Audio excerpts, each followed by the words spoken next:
The January transfer window has been and gone, and we have made a lot of new signings and also a lot of sales. Additionally, our form has picked up quite considerably since last episode. Let's get into this episode today and see quite what's gone on.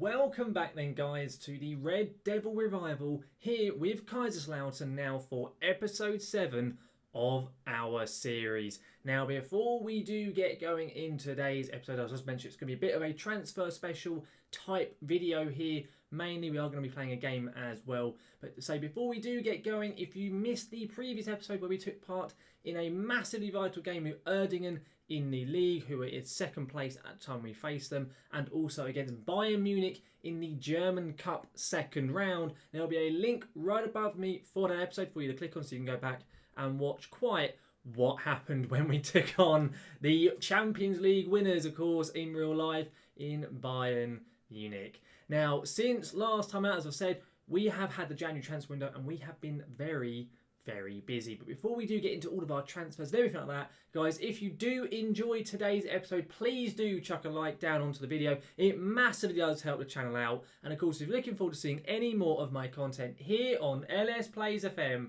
then do make sure to hit that subscribe button and ring that notification bell to be notified when any of my content here on YouTube goes live. Now though, let's get straight away into the transfers. Well then, once we've done the transfer, run through the results from last time out, which have been a lot more positive in our form recently anyway. And then of course we'll get into our one and only game of today's episode, another derby match, this time away at Mannheim. Now, in terms of the transfers, we go to our transfer screen. We'll go on to the transfer history and I'll run through the first of all who has left and then who has joined as well. Now, the first player to go out from the club, I didn't actually mention him. He left actually at the end of the previous transfer window, but it happened outside of our transfer window here in Germany. And that was Dominik Schad, who was our backup right back. He went to Vitória Guimarães, the Portuguese side. He went for about 80 grand, rising possibly to £150,000. We then had Andre Heino, who was a backup centre-back who'd never played for me all season. He was also 34 years of age, so I let him go. His contract was expiring. He went for only £1,000, but got him off the wage bill to Académica, again, another Portuguese side. Then the next one was Elias Hoof, who I didn't initially plan to get rid of, but a bid came in from Desportivo Chaves, I think, another Portuguese side, randomly having a lot of players being sold to Portugal. I don't really know why. They came in with a bid of £40,000. Hoof was on about £3,000 a week, so he went out as well. And then finally we had bids put on for Alexander Winkler and also Simon Scarlatidis, both on the same side. Cova da Piedade, I think. Again, I have no idea. Again, another Portuguese team. Really randomly, they're coming in for our players. And they both left to that Portuguese side. £35,000 almost coming in for the two of them. Gets both of those lads off of the wage bill as well. Winkler had never played. He was another backup centre-back. And Scarlatidis was a backup winger, attacking midfielder who had barely played as well. But more importantly, they were both on, I think, combined £5,500 a week. We got that all off of the wage bill. The final player as well who left, but it was already pre-agreed before the January window, was Hendrik Zook, who left to Carvina for £130,000. Of course, with those players moving out, we already had about £5,000 in terms of the wage bill to spend. With those additional players moving out, we had around about £10,000 to £12,000 of leeway, and we have made a few signings. We brought in 4 new players, 2 on loan, 1 on a free transfer, and 1 for a small amount of money. I will show you our loanees first, and then I'll show you our free transfer and in the play we actually spent a small fee on. So the first loanee player was Johnny Williams, with Hoof going out and also Zook and Scarlatidis. So I knew we needed probably another either attacking midfielder or at least another midfielder to come into the squad. And that player I found was in Johnny Williams, the former Crystal Palace man, and is at Charlton. That is who we've got him on loan from. We are possibly going to look to sign him permanently because his contract is expiring at the end of this season, and he's a very good central midfielder and attacking midfielder. He can also play on either wing, but realistically he's more of a central player. He struggled a bit for game time since coming in. He had a fractured wrist, I think, at the time of when we signed him, so he hasn't played too many games. He's played 4 games, started 2, and also subbed on for 2. and he's done okay. He struggled at the moment just kind of adapting. He doesn't know the language, that type of stuff. But I'm hoping he can have a good impact in our team. After Johnny coming in, we got another loanee, this time a player from Borussia Dortmund, who is our affiliate club in Mathieu Morey, I think is how you pronounce it. He's a Spanish wing back. He can play either at right back, right wing back, or even as a right winger. He could probably even play over on the left side if we really needed him to. And as the wing back on support, which is what we play, he is very, very good. The only thing he lacks a little bit is marking, but it's not the end of the world. He isn't actually my first choice necessarily. I'm not quite sure yet what the plan is, but he may not be playing all of my games because we signed another right back who I am equally as pleased with. But with Morey coming in, we're not paying any of his wages because of the fact Dortmund are an affiliate club, so I didn't really see any issue with bringing him in. We're not losing anything for getting him into the squad, and it just gives us a bit of extra depth, or possibly a brand new starting player if we need him. After Morey, we have signed Francis on a free transfer. And this is who I bought initially to be the right back until we then brought in Morey, but we need to kind of wait and see quite what happens. Francis comes in from Real Betis on a free transfer. He currently has a slight injury, has a pulled abdominal muscle, so he won't be playing in today's episode, sadly. But he comes in again on £4,000 a week, and he comes in permanently as our right back option. You look at him here in terms of wing back and support. Everything is very, very decent. Other than his stamina, everything is above a 10. And unlike Morey, he's better defensively. So Francis here could very well be our first choice right back. He can also cover on the left back as well if required. And also, much like Morey, he has a decent bit of potential. But unlike Morey, he's here permanently with the squad. So I'm really, really pleased with this signing. He's only here for 18 months, so we will have to probably extend his contract. But Francis coming in, I think it's a very, very decent deal. The final player we bought in, and this one was for a little bit of money, and that is Christoph Cobald, who's an Austrian player who actually signed for one of our arch rivals in Karlsruhe. He's come in for £8,750, very, very cheap. And it says he's a right back, but I'm actually playing him as a centre-back or even as a midfielder. He's coming in as our left-sided centre-back because he's either-footed. He can also cover on left-back as well if required. And yeah, he's really, really decent. He's a central defender on defend. He's very, very decent. His concentration and aggression is a little bit lacking, but other than that, he does the job. He can even cover as a libero. He's not bad in that role. He's come in on a very cheap deal, only £2,300 a week for a player who is probably going to be starting the majority of our games and has a little bit of potential. So I'm really, really pleased with Cobald coming in. I didn't really think after I made the initial free signs I was going to go for anyone else, but then Cobald came up as an available player and I thought, why not? But that is all our transfers. As I say, it's been quite a busy window, it really has. But overall, I'm very, very pleased with the business. We've got out a lot of deadwood who were barely playing, and we've gotten a lot of new players who I think could be very, very good additions. In terms of how the league's gone over that January period, it's been going very, very well. Of course, in Germany, you have a short winter break, so we had a few friendlies arranged where we did very, very well. But then we came back from the winter break and we played, first of all, Victoria Köln, and we beat them 1-0. It was a very tight game, but we had an absolute weldy scored from Philipp Hertscher, and also Köln went down to 10 men after 40 minutes, and we won it 1-0. We could have won it a lot more, but we didn't really put our chances away. But regardless, we played very, very well. We then played away at Vale, who were bottom of the league at the time when we faced them, and we spanked them 2-0. It could have been a lot more. Realistically, we were absolutely dominant, and I don't know how we didn't score more goals, but we beat them 2-0. We then followed that up by taking on first place Dynamo Dresden, and we got a 0-0 draw away from home, which I was really, really chuffed about. It was a very tough game. Dresden were all over us, and we managed to hold out and get ourselves a point. We actually nearly nicked it at one stage, but the Dresden keeper pulled off a fantastic save to limit the game only to finishing 0-0. We then followed it up with a 3-0 win over Tokuju. I think, again, when I played them before, I couldn't pronounce the name, and I still don't know how to pronounce it. I think it's Tokuju. And yeah, we spanked them 3-0. Really, really good game from us. It could have been a lot more once again. We had goals from Merida. We had an own goal being scored and also a goal from Marlon Ritter. Ritter had a fantastic January. I think he got player of the month for January. He was phenomenal over the course of that month. We then followed it up with a 0-0 draw at home to Wiesbaden. A little bit disappointing, this one. I wanted to win this game, but I took the draw nonetheless. It meant in the 5 games off screen, we managed to actually gain 11 points, which was fantastic based on how inconsistent we had been. And those points that we've gained meant that we are well and truly back into the promotion race. We are sitting up in 4th place now, where we were predicted at the beginning of the season to finish, and we are only 2 points behind arch rival Saarbrücken as well. So things are definitely looking a lot better. We are well off of top spot Dresden. We're 10 points behind them, so that's probably well out of reach. but second and third place are certainly feasible considering the good run we are on currently. But as I say, we have got Mannheim next. They are again another rival side, and they are sitting in 12th place. They are mid-table side. I think we played them once already and beaten them as well. In terms of how we're going to line up though, I'll just show you our team selection. It is Krapikas in net. It is then Kraus as the right central defender. Mengi now as the libero on support. I am training him to play that role. He has been pretty decent in it since he has swapped to it. It's then Cobald as our left central defender. Murray as the right back. Hercher as the left back. Currently we are without Francis and Hlušek, so they aren't unavailable. Otherwise it will probably be either Hlušek or Francis as the left wing back instead of Hercher. It is then Shifshi and Rida as the midfield two. I have been dropping Schmieder back lately. He's been really poor and he's been really frustrating me. It's then Johnny Williams and Marlon Ritter with Lucas Röser up front. I wanted to start Paulie, but he still isn't quite fit yet, unfortunately. So we are starting instead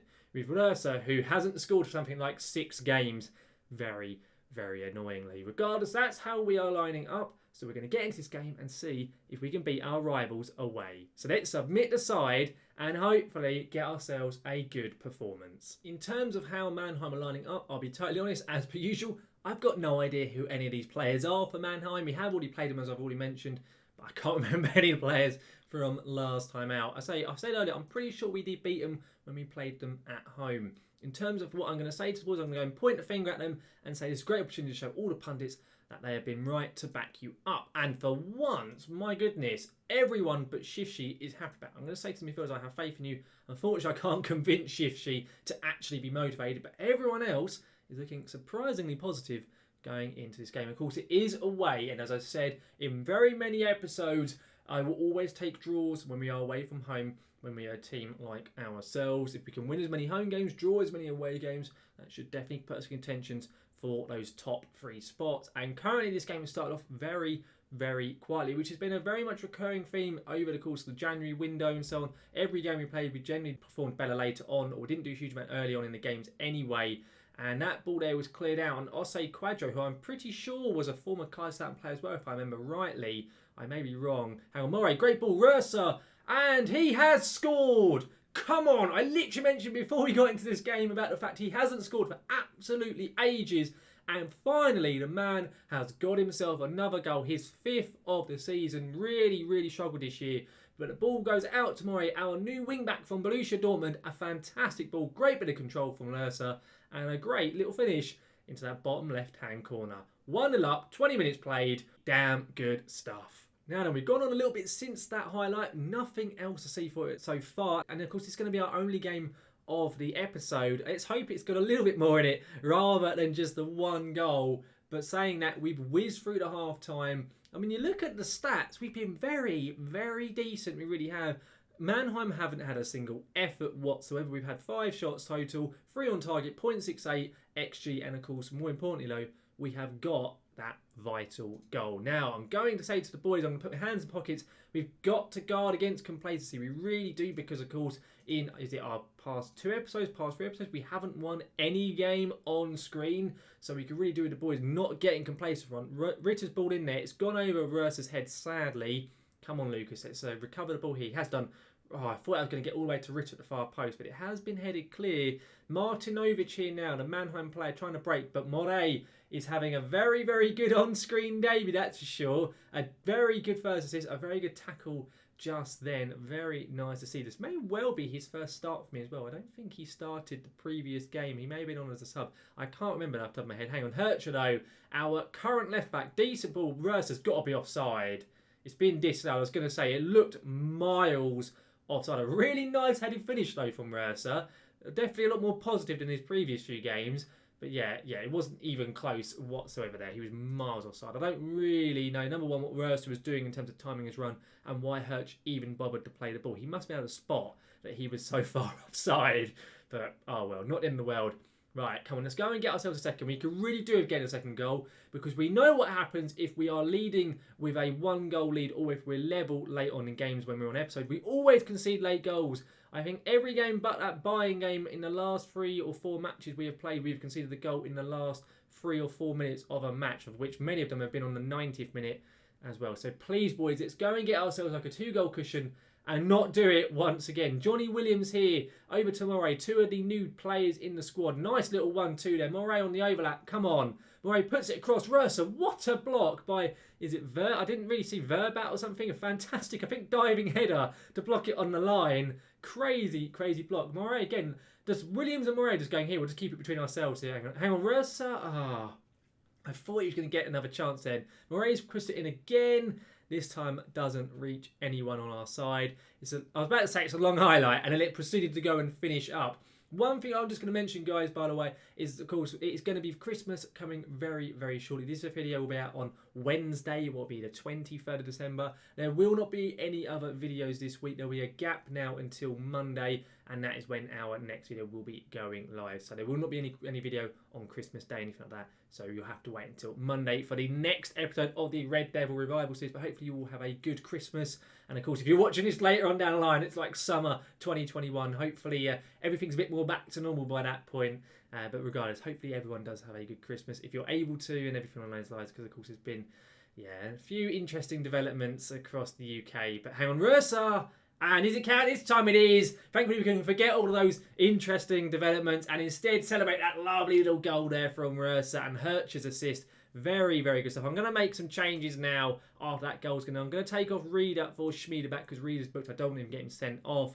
And I'm also going to make a change. I'm going to sub off Hertzer for Manuel Schulze, who can play out at left back. Well, we'll do that double change, and I will probably make one more change as we get towards the end of the game. Probably sell off Johnny Williams. I don't want to risk him aggravating the injury that he's returning from, and we're going to do it now. We're into the last few minutes. We may, for once, be having a comfortable win, and it will be absolutely insane if it does happen, because we haven't had that, I don't think, in the entire series so far. A nice and easy win in any of our matches while being Kaiserslautern boss on camera. And as I'm saying that, Christensen goes for it, and a fantastic save there from Spalvis. For some reason, I thought he saved it. Maybe it must have clipped the post then. I don't know. Regardless, though, we're into the last minute. As long as we don't concede it. Kraus makes it 3-0. Fantastic stuff. Kevin Kraus, his second of the season. He only scored like 2 games ago. Really good stuff. Another brilliant set piece from Marlon Ritter. His set pieces, I've got to say, have been fantastic the whole season. We haven't got to see too many of them on camera, sadly, but off screen, generally, they've always been class. And we've got to see another one there. And we finished the game as 3-0 winners. Brilliant stuff. Outstretched arms. A good win, boys. Well done. I said before the game I'd take a draw at the beginning of it. We've absolutely spanked Mannheim instead. And it has been a fantastic performance. That win as well, what does that do for us in the league? It gets us up in 3rd place, but all the other teams around us still need to play. In terms of the schedule, though, for what we're going to be coming back for next episode, which of course, as I said, will be on Monday now. We will probably play through the remainder of February because there's not a huge amount of games taking place in there. And I reckon we will come back for a double header, and it will be Zwickau and Magdeburg. Magdeburg mainly because they are one of the teams that is chasing us for the top 3 spots. They are just behind us in 5th place. I think they are on 38 or 39 points. So they're certainly a team hot on our tails. So, of course, next episode we'll be coming up for the Zwickau game and the Magdeburg game, and that will all be coming on Monday. Overall, though, guys, that just about wraps up this episode here today. I've got to say that performance then with Mannheim was way better than what I was expecting, considering how poor we have been on previous episodes. To finally, at long last, have a nice and comfortable win is just brilliant. I've been waiting so long for it. It's now episode 7 and we've only just had it. But even so, I am absolutely chuffed with that performance. And also, I'm so chuffed with the transfers that we made. I think the business over the January has been really, really good. A lot of the deadwood has gone and a lot of new and improved players have come in. And not too many of them are on high wages either, which I think could prove to be very much vital in our hunt for promotion this season. Of course, that does wrap up though today's episode. I really hope you have enjoyed it today, guys. I hope you like the new players who come in. I hope you agree with all the players that we've moved out as well, and hopefully you have enjoyed our match today with local rivals Mannheim. If you did, please do chuck a like down onto the video. It massively does help the channel out. And of course, looking forward to seeing any more of my content here on YouTube. And do make sure to hit that subscribe button and ring that notification bell to be notified when any of my content here on YouTube goes live. So guys, thank you very much for watching. I will see you again next time.